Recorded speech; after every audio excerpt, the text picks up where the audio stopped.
Good evening, guys. Welcome to the Big Blue Bandito channel. Tonight's video is a short one, and I am finally tackling this oil change on this truck that's been sitting for about 20 plus years. I have located the proper oil filters. I did, in the last few days, drain the oil, so I did that offline, and it was quite dirty. So I will show you the state of that that oil. And right now I've got some extra oil in the canister portion of the external oil system, so I'm going to try and extract as much of that as I can to avoid commingling that with the fresh stuff. So I will flip the camera around and show you the filters that I was able to locate tonight. Okay, here they are, and you can tell that they are not a typical filter. I did find these at Canadian Tire this evening, and was very fortunate to have a young man help me out at the parts desk there.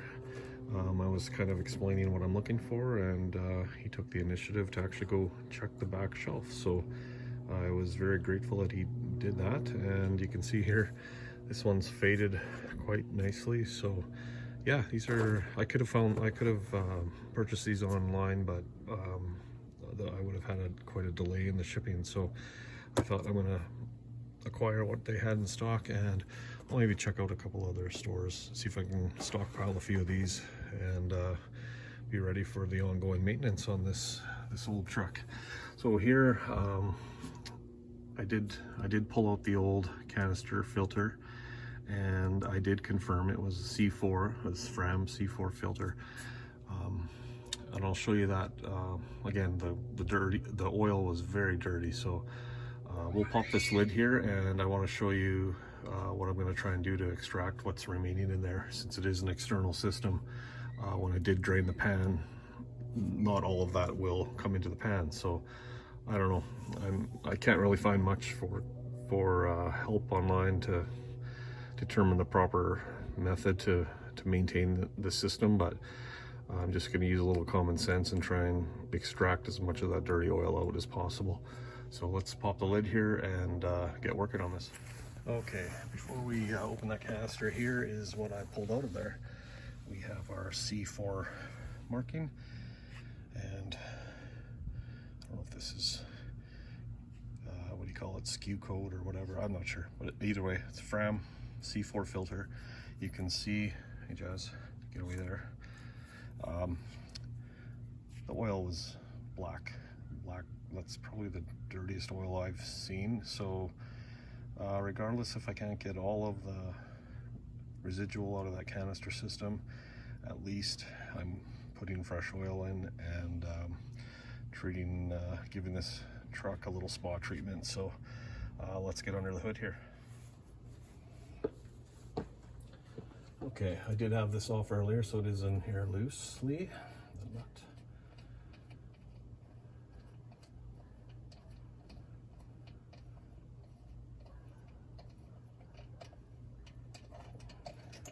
Now, supposedly there is a rubber gasket. Well, there is here. I don't know. I need to find out where I can get those. It's probably a good idea just to change it with every oil change, but for now I don't have one, so we'll use the old one. And here's the top of the lid. We've got a rubber gasket that I believe the new filter comes with, so we'll change that out, give it a wipe down. But I do want to show you inside here.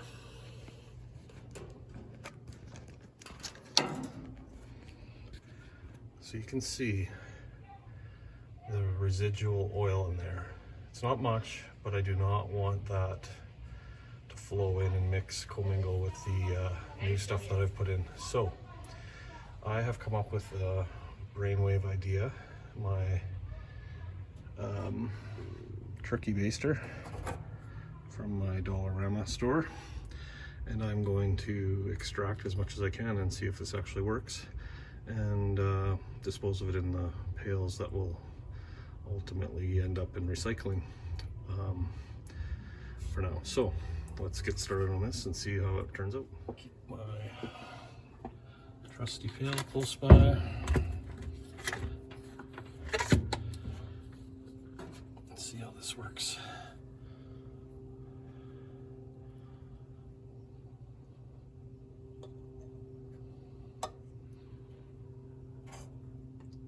Works like a charm. I wasn't sure. Obviously I wasn't going to use a vacuum to do this, but this way I'm minimizing the commingling. That's the word of the day, I guess.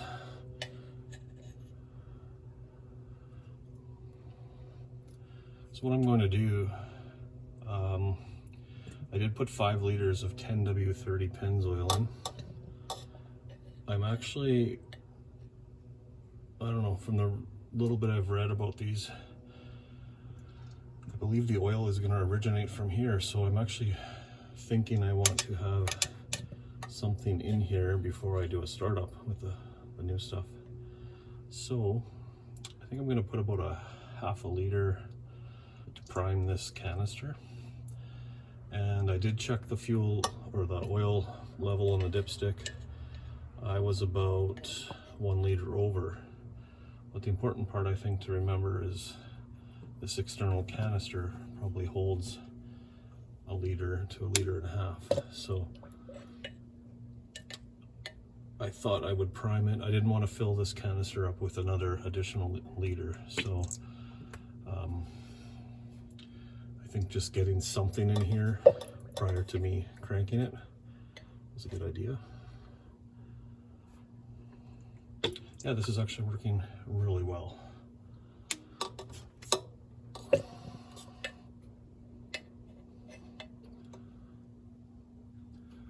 And you know, I guess lesson learned from the maintenance I've done on this particular one this time is next time I change the oil, I'll do this step first. And I'll work from high to low and flush out this system or extract as much as I can, and then drain the oil pan. I don't know if you can see that here. Got mosquitoes tonight.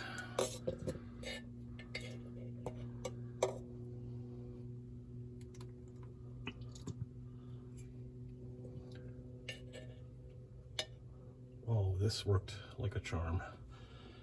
Who knew a $1 or $2 turkey baster would come in handy?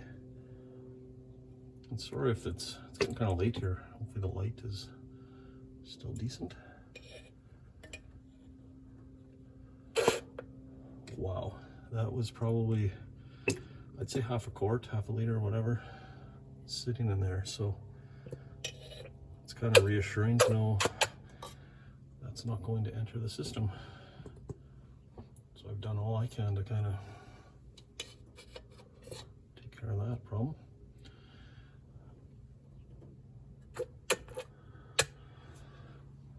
I'll show you what I've got out of there. Okay, take a look there. I've got it right down. I've emptied it right out, so I'm quite happy with that result. I think what I'll do is just use a shop towel to wipe a little bit of the perimeter, and we'll put this new filter in, seal her up, prime it with some, like I said, half a quart of oil, and let's fire this old girl up again. Okay. We have our Pennzoil 1030.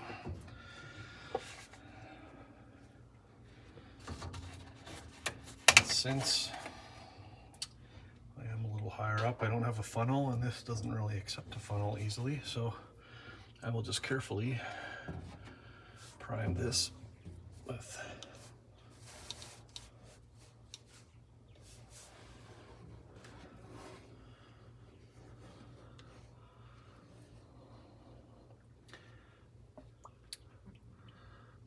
just to get some fresh stuff in here, maybe some down there as well. I think that's just fine. So now my biggest dilemma is this gas kit that came with the new filter does not seem to be seating very well.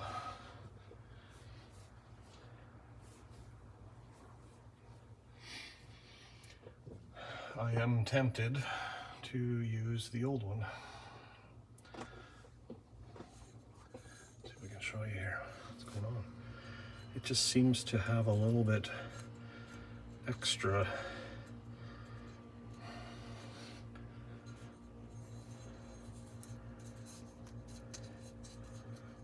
I don't know. See what I mean? It's kind of got a bubble in there. I think I'm more comfortable with using the old one and monitoring for leaks.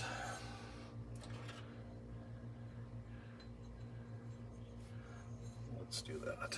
Let's carefully get this guy back in.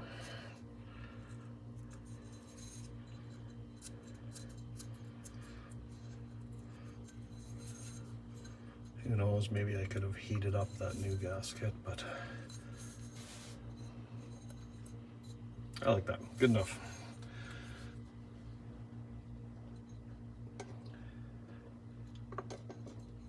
There we go. And I'll give the old bolt a wipe down.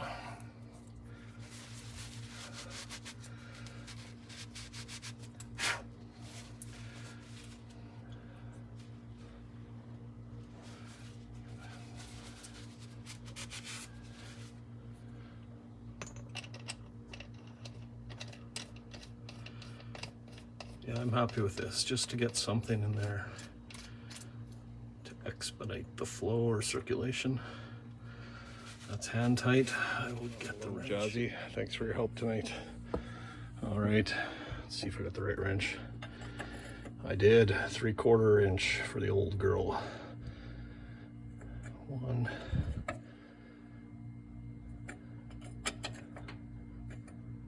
That works for me, guys. So we are ready for startup, and we will, as you know, I'm running my temporary fuel system, which is working spectacular.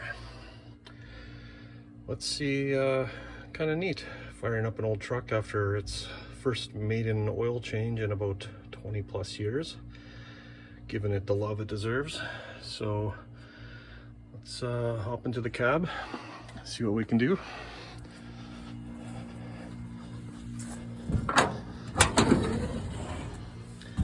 All my other miscellaneous tools.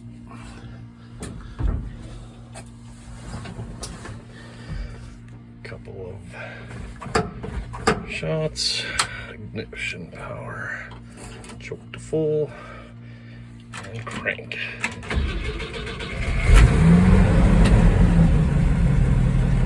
Sounds good. Just loving that new oil.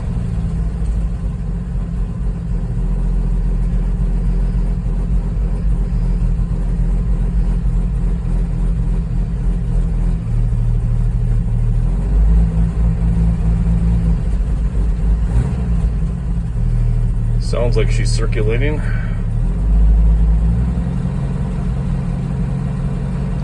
I'll take a peek under the hood here, make sure we've got no obvious visible leaks.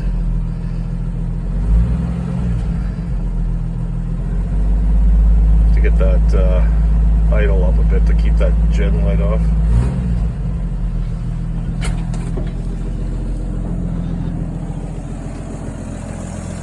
There we go.